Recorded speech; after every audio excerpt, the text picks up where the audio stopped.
ஊருக்கு வந்ததுமே எனக்கு இந்த சின்ன வயசில் இந்த பேபி கோகனட் வச்சு விளையாண்ட ஞாபகம் தான் வந்துச்சு. கேரளாவுக்கு வரும்போதெல்லாம் இந்த மாதிரி ஏதாவது ஒன்று எடுத்து நாங்கள் விளையாண்டுட்ருப்போம். அந்த தென்னை ஓலை இருக்குல்லையா, அதில் இருக்கிற இந்த குச்சியை வந்து சின்னதாக உடச்சி எடுத்துட்டு இது வந்து என்னென்னா அந்த மேலே இருக்கிற அந்த டாப் இருக்கு இல்லையா, ஹெல்மெட் மாதிரி அழகாக கலந்து வந்துருங்க. இங்கே பாருங்கள் எவ்வளோ சூப்பராக வந்திருக்குன்ட்டு.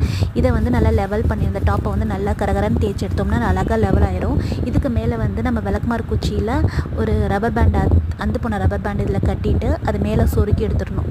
சொருகி வச்சிட்டோம்னா தரையில் போட்டு நல்லா கரகரன்னு சுற்றணும்னு வச்சுக்கோங்களேன், சூப்பராக பம்பரம் மாதிரி சுற்றுங்க. அப்படி சின்ன வயசில் அந்த விளையாண்ட ஞாபகம்லாம் கண்ணு முன்னாடி வந்துட்டு போச்சு. நீங்களும் இது மாதிரி ட்ரை பண்ணி பாருங்கள், சூப்பராக இருக்கும். உங்கள் குழந்தைங்களுக்கு வந்து சின்ன சின்ன அந்த விளையாட்டெல்லாம் சொல்லிக் கொடுங்க, அவங்களும் வந்து விரும்பி விளையாடுவாங்க. மொபைல் அந்த மாதிரி ஐட்டம்ஸ்லாம் கொஞ்சம் அவாய்ட் பண்ணிவிட்டு இந்த மாதிரி நீங்கள் சின்ன வயசில் என்னென்ன விளையாண்டுருக்கீங்க அப்படின்றத உங்கள் குழந்தைங்களுக்கு சொல்லிக் கொடுங்க. இந்த மாதிரி யாரெல்லாம் வந்து இந்த பேபி கோகனட் வச்சு ட்ரை பண்ணியிருக்கீங்க, விளையாண்டுருக்கீங்கன்னு எனக்கு கமெண்ட் பண்ணுங்கள். தேங்க்யூ.